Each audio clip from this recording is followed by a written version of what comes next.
सर्दियों की शुरुआत हो चुकी है। वहीं एक जगह एक गांव में एक संजय नाम का व्यक्ति आइसक्रीम बेचता है। बच्चे रोज आइसक्रीम खाने आते हैं। बच्चे उसको बहुत प्यार करते हैं। संजय भी उन्हें तरह तरह के आइसक्रीम देता है। अरे भैया, क्या अभी सर्दियों में बच्चों को आइसक्रीम बेचते हो? आपकी वजह से रोज बच्चे जिद करते हैं और फिर बीमार पड़ जाते हैं। अभी थोड़े दिन आप आइसक्रीम बेचना बंद कर दो भैया। बात तो सच कही उन्होंने। सर्दी में कोई भी ग्राहक नहीं आता, दूसरा कोई काम भी नहीं है मेरे पास जो उसे करूं। धंधा बहुत मंदा चल रहा है, कुछ तो सोचना पड़ेगा। वह शाम को घर जाता है और उदास होकर घर जाता है। उसकी वाइफ भी उसको देखकर पूछती है कि क्या हुआ, तो वह सारी बात बताता है। आजकल तो काम बिल्कुल नहीं चल रहा है और उसके पास कोई काम भी नहीं है कि वह कर सके। और अब तो उसको लोग भी बोलने लगे हैं कि दुकान बंद कर दो थोड़ी टाइम के लिए। अब बताओ मैं क्या करूं। अरे आप भी लोगों की बात ज्यादा मत सोचिए, उनका तो काम है बोलना। आप देखिए, मैंने आपके लिए आज गर्मा गर्म आलू के पराठे बनाए हैं। आप खाइए और सारी चिंता भूल जाओ, हम कुछ ना कुछ कर लेंगे। पार्वती संजय को पराठे परोसती है और वह खाता है।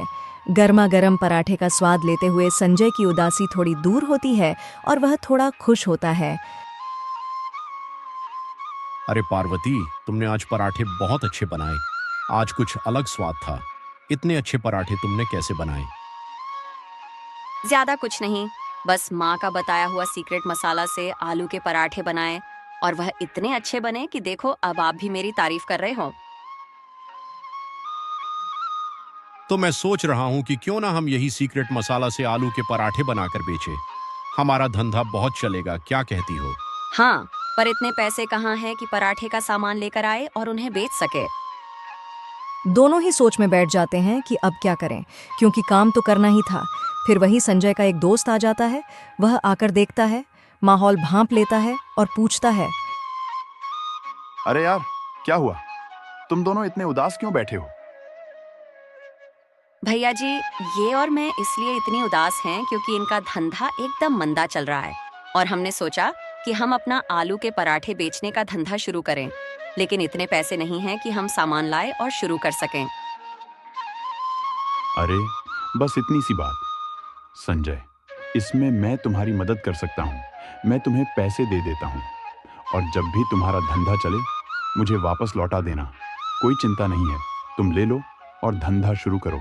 मैं तुम्हारे साथ हूँ। अरे वाह भैया, सच में आप तो बड़े अच्छे हो। हमारी मदद करने के लिए बहुत बहुत शुक्रिया। फिर अपने दोस्त से पैसे लेने के बाद दोनों सामान की लिस्ट बनाते हैं और मार्केट जाते हैं और सामान लेकर आते हैं और आलू के पराठे बनाना शुरू करते हैं। कि चलो शुरू करते हैं। मैं आलू छिल लेता हूं और तुम पराठे बनाने का काम करो, बाकी काम मैं करूंगा। चलो। पार्वती शुरू करती है। वह रसोई में जाकर सारा सामान तैयार करती है और एक जगह सब्जी गैस पर चढ़ा देती है और दूसरी ओर वह आटा पराठे के लिए बेलती है और पराठे तैयार करके रखती है। फिर वह संजय को भी सिखा देती है कि पराठे कैसे बनाते हैं और पहले खुद ही पराठे बनाती है। पहले दिन वो ठेला खोलता है और उसका दोस्त भी उसे बधाई देने आता है नया धंधा शुरू करने के लिए, और अपनी बीवी को भी साथ लेकर आता है और उसकी बीवी उसकी बहुत तारीफ करती है। आज तक कभी इतने अच्छे पराठे नहीं खाए। भैया जी, अब तो हम रोज आपके पराठे खाएंगे और मैं अपने लोगों को बताऊंगी। इन पराठे के बारे में मेरे घर में कुछ विदेशी मेहमान आए हैं, मैं उनको तुम्हारे ठेले पर खाने के लिए भेजूंगी। मेरा ये सौभाग्य है कि आप दोनों मेरे ठेले पर आए। आप दोनों का बहुत बहुत शुक्रिया जी। जरूर मैं आपके मेहमानों का बहुत अच्छे से स्वागत करूंगा। अरे संजय, तुम तो बहुत अच्छे पराठे बनाते हो। मुझे नहीं लगा था कि कभी भी इतने अच्छे पराठे बनाकर बेचोगे। मजा ही आ गया। अब तो लगता है रोज आना पड़ेगा खाने के लिए। हाँ हाँ बिल्कुल, आना खाने के लिए दोबारा। यहाँ से आलू के पराठे का धंधा चल पड़ता है। फिर अगले दिन उनके पास विदेशी मेहमान आते हैं। Hello, Mr. I am Bill and your friends. Wife sent us here to get a taste of your aloo pratha. And we are not even kidding. What a pratha. Thanks so much for reminding our good old days we spent in India with my grandmom. मुझे English तो समझ नहीं आती, पर जिस तरह से आप इतने खुश दिख रहे हो मैं समझ सकता हूँ कि आपको मेरे पराठे बहुत पसंद आए। और आपकी जो बहन बैठी हुई है उसको भी पराठे बहुत पसंद आ रहे हैं। मैं शुक्रगुजार हूं कि आप सभी लोगों को मेरे पराठे बहुत पसंद आते हैं। आगे भी आना। अब संजय का धंधा इतना ज्यादा बढ़ जाता है कि गांव में लोग कोई अपने दोस्त को लेके चलता तो कोई अकेले ही खा के आ जाता है। अरे चलो चलो, संजय के आलू के पराठे खा के आते हैं, चलो। अरे संजय भैया, हमें भी 2 प्लेट लगा दो। आलू के पराठे बड़ी दूर से आपके यहाँ खाने आते हैं रोज।